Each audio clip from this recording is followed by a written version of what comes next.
Good day, everyone. This is the continuation of our topic about outcome-based education for teacher preparation curriculum. So for today's video, we will tackle about teaching learning in OBE or outcome-based education. Teaching is teaching if learners learn. Learning is measured by its outcome. Whatever approach to teaching is used, the intent should focus on learning rather than on teaching. Subjects do not exist in isolation, but links between them should be made. To teach is to involve students in their learnings. Thus, teaching entails involving students in active construction of knowledge. A teacher must be knowledgeable not only about the subject matter, but also about how students learn and how to transform them into active learners. It is important that students learn how to learn. Hence, a teacher should be innovative.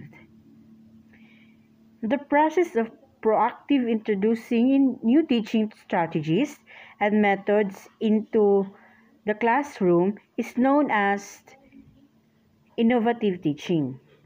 The goal of implementing these new teaching strategies and methods is to improve academic outcomes and to address real-world issues in order to promote equitable learning.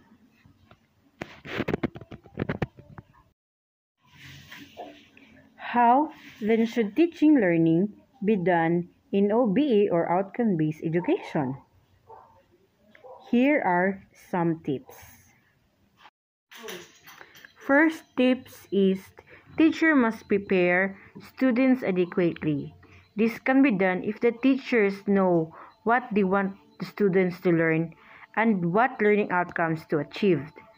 Prerequisite knowledge is important. Thus, a review is necessary at the start of a lesson.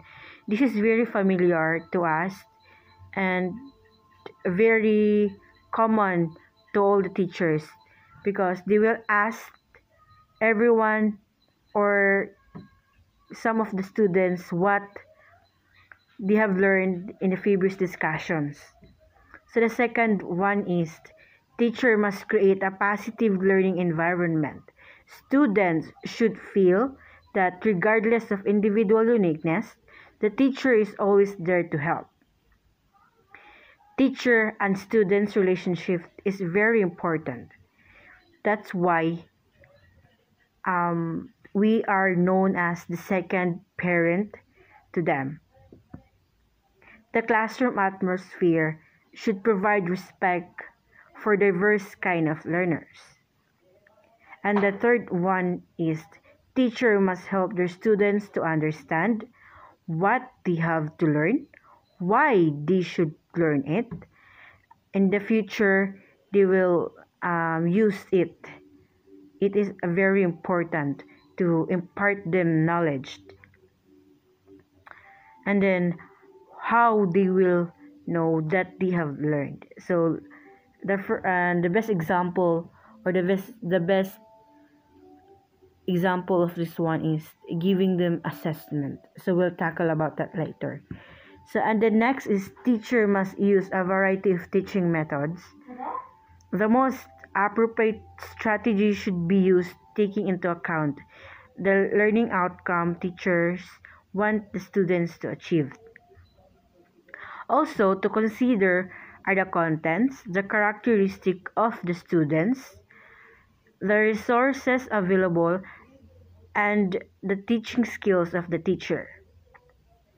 Even if OBE is learner-centered, sometimes a more direct, time-tested methods of teaching will be appropriate. So, dili anta mag-focus sa learning-centered. We should also use a direct methods like time-tested methods like peers sharing, group sharing, give them problem solving situation like that because it is important to give them a real realistic experience so that they will use it in the future. Fifth one is teacher must provide students with enough opportunities to use the new knowledge and skills that they gain.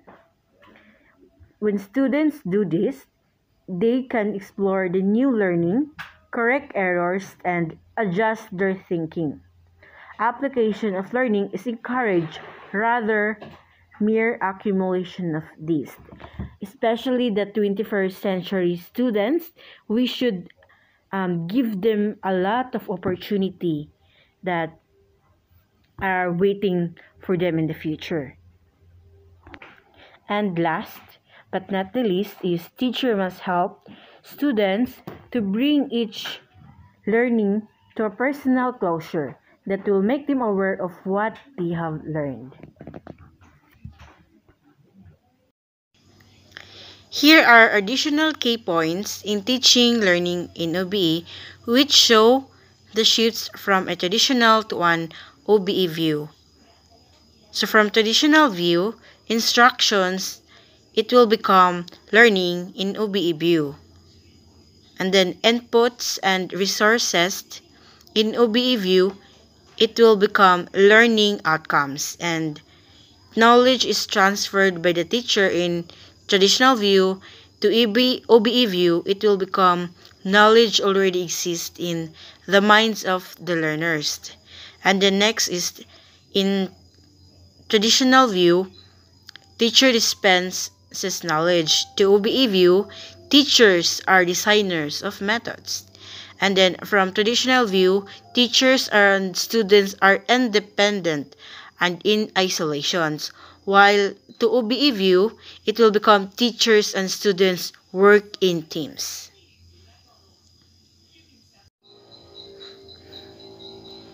Assessment of learning outcome in OBE. Assessment in OBE should also be guided by the 4 principles of OBE, which are clarity of focus, designing backwards, high expectations, and expanded opportunity. It should contribute to the objectives of improving students' learning. Since in OBE, there is a need first to establish a clear vision of what the students are expected to learn. And then, assessment becomes an embedded part of the system. To be useful in OBE system, assessment should be guided by the following principle. First is assessment procedure should be valid. Procedure are tools should actually access what one intends to test. Second is assessment procedure should be reliable. The result should be consistent. Third one is assessment procedure should be fair.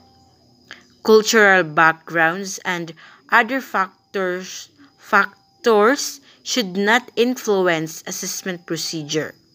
Fourth one is assessment should reflect the knowledge and skills that are important to the students. And then assessment should tell both the teachers and students how are they progressing. Next is assessment should support every student's opportunity to learn things that are important. And the seventh one is assessment should allow individuality or uniqueness to be demonstrated. It is very important to allow the uniqueness of individual will show. And the last one is assessment should be comprehensive to cover a wide range of learning.